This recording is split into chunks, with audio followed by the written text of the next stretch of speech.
დამიჭირე თუ შეძლებ გუკარჩეულიშვილის გზავნილი მთავარ პროკურატურას.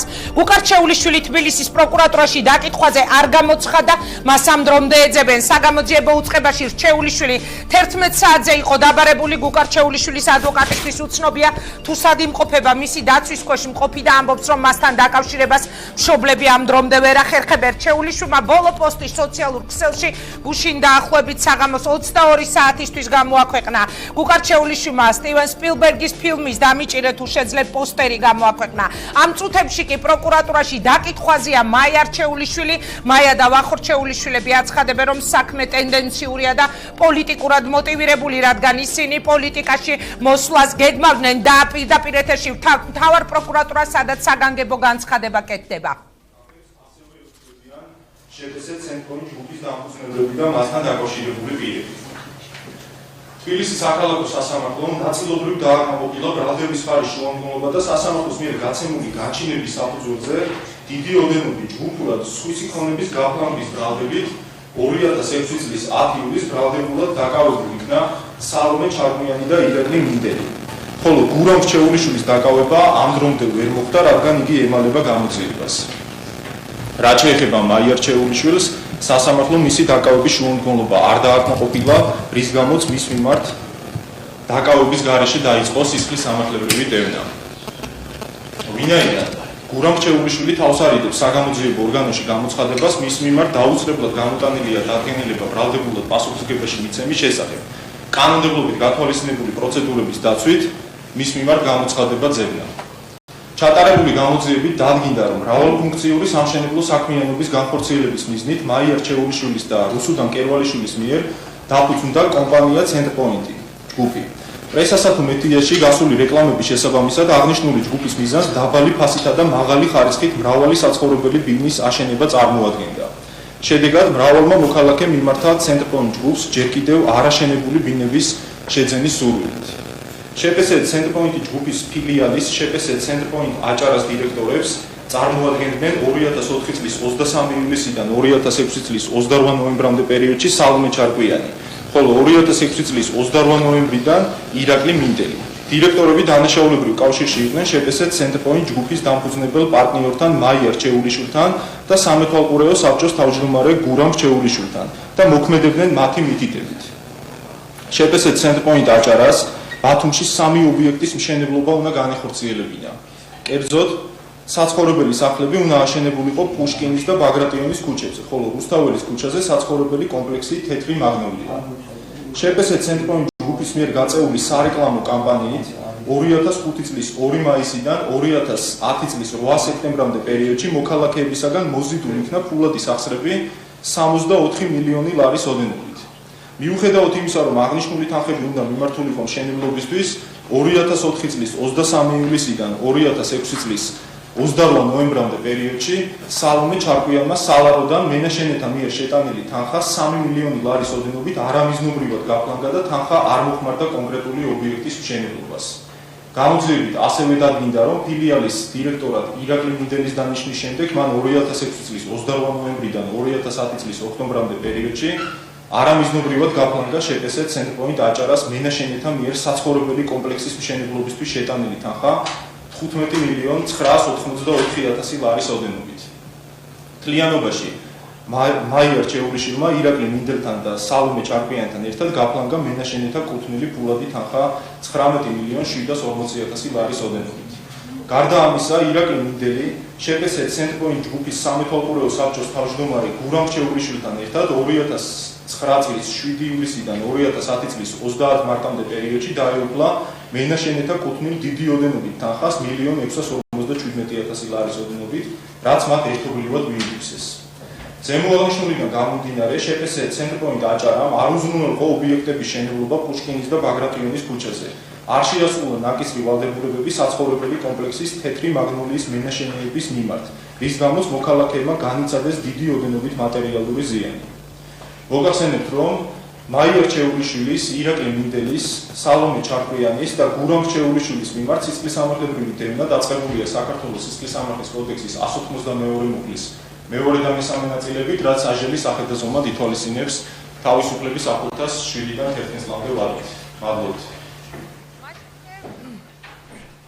მაშასე ეს იყო საგანგებო განცხადება, რომელიც ამ წუთებში გაკეთდა მთავარ პროკურატურაში. გუკარჩეულიშვილზე გამოცხადდა ძებნა, იგი არ გამოცხადდა დღეს 11 საათზე მთავარ პროკურატურაში.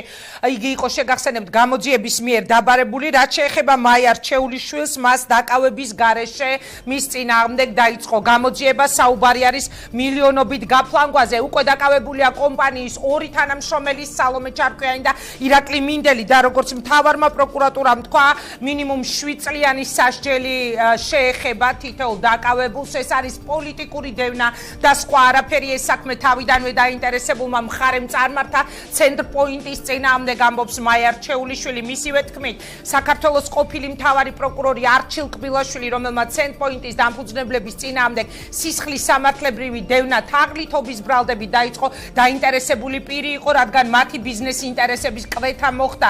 გეგმავდნენ ისინი, რომ შური ეძიათ ჩვენზე, რადგან ჩვენ ქონდა პოლიტიკური გეგმები. ყველანაირი სისხლის სამართლის საქმე ვერ იქნება პოლიტიკური დევნის ნიმუში, როგორც ამას ოპონენტები აცხადებენ, ამბობს საპასუხოდ იუსტიციის მინისტრი თეა წულუკიანი. ამ წუთებში მაია რჩეულიშვილმა დატოვა მთავარი პროკურატურა და შეგახსენებთ, რომ იგი არ დაუკავებიათ მის მიმართ გამოძიება დაიწყო დაკავების გარეშე, რაც შეეხება ირაკლი მინდელს და სალომე ჩარკვიანს. შეგახსენებთ, რომ ისინი უკვე დაკავებულები არიან, ხოლო გუკარჩეულიშვილზე გამოცხადდა ძებნა. ახლა კი ვახტანგ რჩეულიშვილი, ცენტრ პოინტის დამფუძნებელია, დღის ამბების პირდაპირ ეთერში ის პროკურატურასთან იმყოფება, სადაც დაკითხვიდან ამ წუთებში გამოვიდა მისი მეუღლე მაია რჩეულიშვილი. ბატონო ვახტანგ, მადლობა რომ ხართ ჩვენთან ერთად. მე მინდა მოვისმინოთ თქვენი პირველი კომენტარი მას შემდეგ, რაც მთავარმა პროკურატურამ განაცხადა, რომ მაიას დაკავება არ მოხდა და დაკავების გარეშე დაიწყო გამოძიება, რომ გუკარჩეულიშვილის მიმართ დაწყებული არის ძებნა და დაიწყო გამოძიება და 7 წელი მინიმუმ ეს არის სასჯელი, რომელიც გამოძიების მიხედვით ამ პირებს ემუქრებათ. პირველი თქვენი კომენტარი მინდა ეხლა პირდაპირ ეთერში მოისმინოს მაყურებელმა. რაც ყველაფერი დაკავშირებული ცენტრ პოინტთან, ეს არის მორიგი პროვოკაცია, რომელიც გამპირობებულია ფონების განაწილებით. ესე იგი, რეალურად, როცა ცენტრ პოინტი შეიქმნა, ყველაზე დიდი კომპანია საქართველოში 300 მილიონამდე ბრუნვით, მაშინ პირველი დარტყმა განხორციელდა ჩვენს კომპანიაზე და ეხლა უკვე ახალმა ხელისუფლებამ განახორციელა მეორე დარტყმა. რას ნიშნავს ეს? ხელისუფლებაზე ჯერ ვერ დავასახელებ ვინ აჩიკო კბილაშვილის ზემოთ, მაგრამ პროკურატურა ნამდვილად. ესე იგი, აჩიკო კბილაშვილი ჩვენ ვამხილებთ, ვინაიდან ძალიან მარტივი რამე მოხდა. აქამდე უცდიდით, ჩვენერად იცის ხელისუფლება მას და სამართალდამცავ ორგანოებმაც, რომ არავითარი პირამიდა ცენტრ პოინტი არ ყოფილა, რომ 90%-ზე მეტი სამუშაოები შესრულებულია.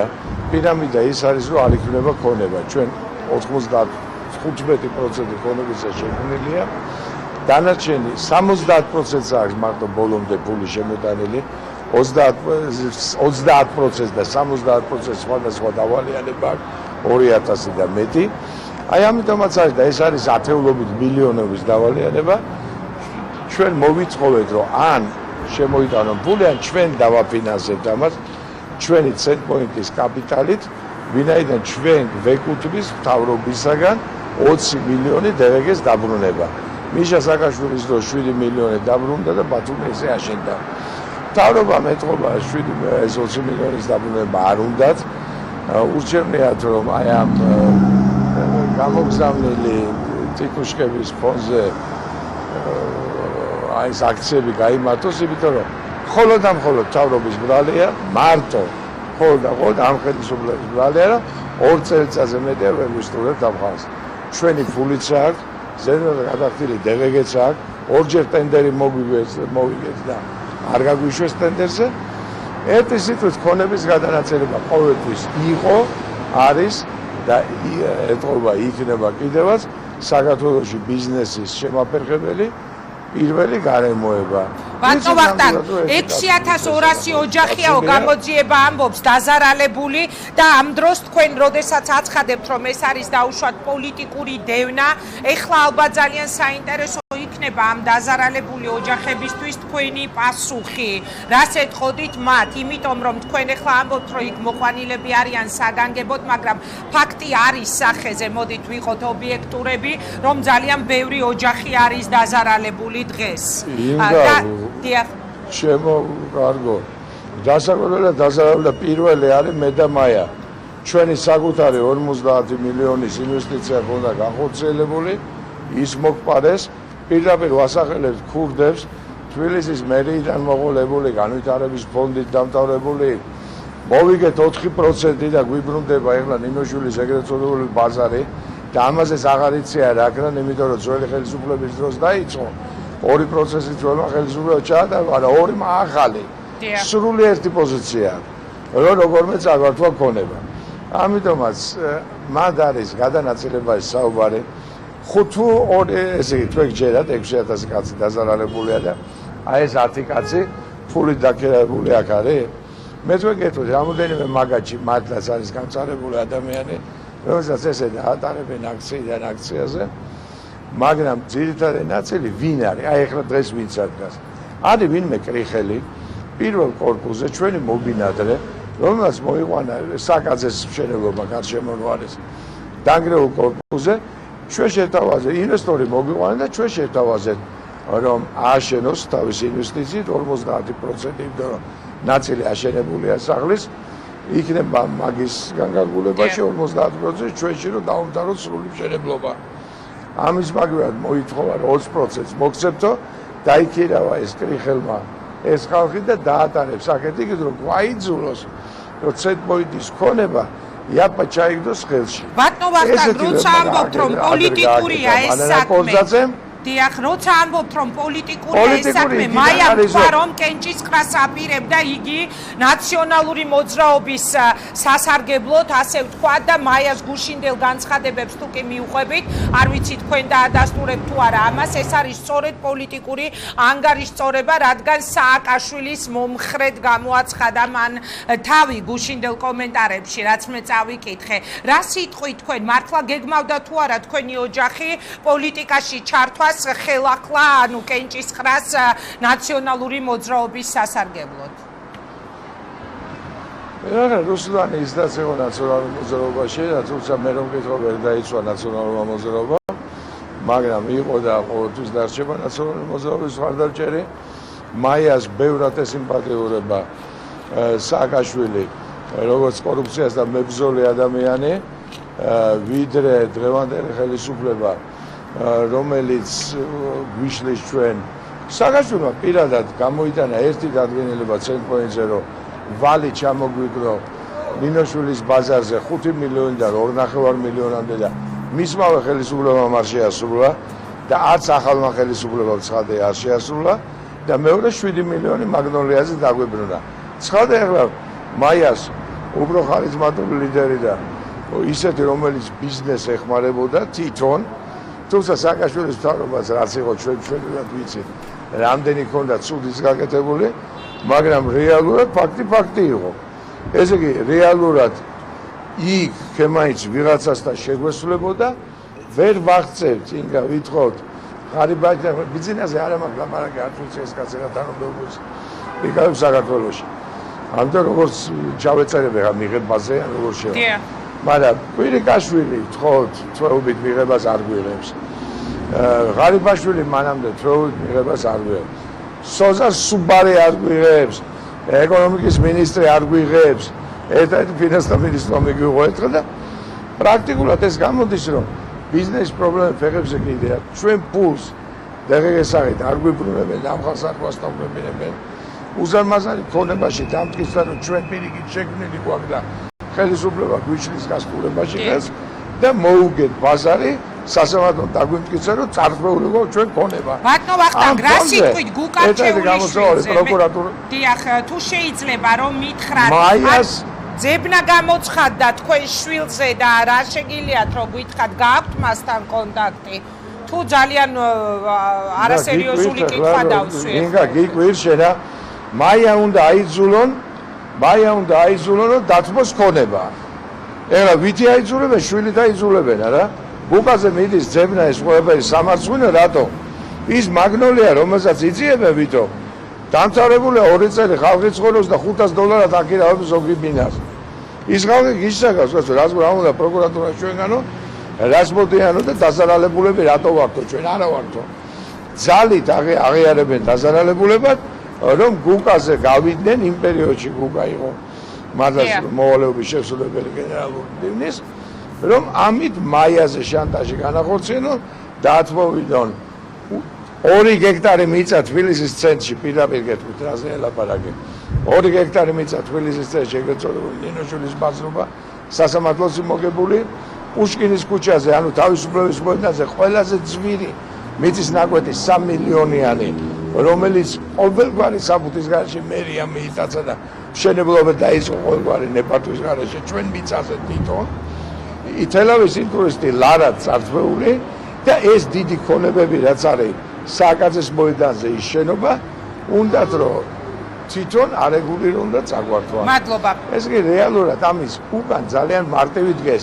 ხალხი ფეხებზე კიდეა ყველას ამ ხალხის გასტურვას ერთადერთი ვისაც უნდა ვის მუშაობს და მათაც სწორი ხალხი დაზარალებულის ბევრია ის 30% ვის გადაიხადა არის დაზარალებული და მაგით გულისა ვამბობ ჩვენი დაგვიბრუნეთ რომ ჩვენ საკუთარი ფულით შევიტანოთ ეხლა იმ დაზარალებულებს ფული აღარ აქვს შემოსატანი დახარჯეს და ეკონომიკური გაჭირვება და მერე წლების მანძილზე გადაიხადო ამასაც არ აკეთებს ხელისუფლება და მაგრამ ცხადია ეს არის პოლიტიკური წმინდა საკითხი გასაგები როდესაც აიძულებმა ელზარ სოზარ სუბარი გამოდის და ამბობს სააკაშვილთან მაინც ფული დაკონდაო ეხლა მაგან დაამტკიცოს სადა ქონდა ჩვენ ფული და რა გამომწალველები არიან მაგის გარეშე გარშემო ეს თვითონაც გამოჩნდება.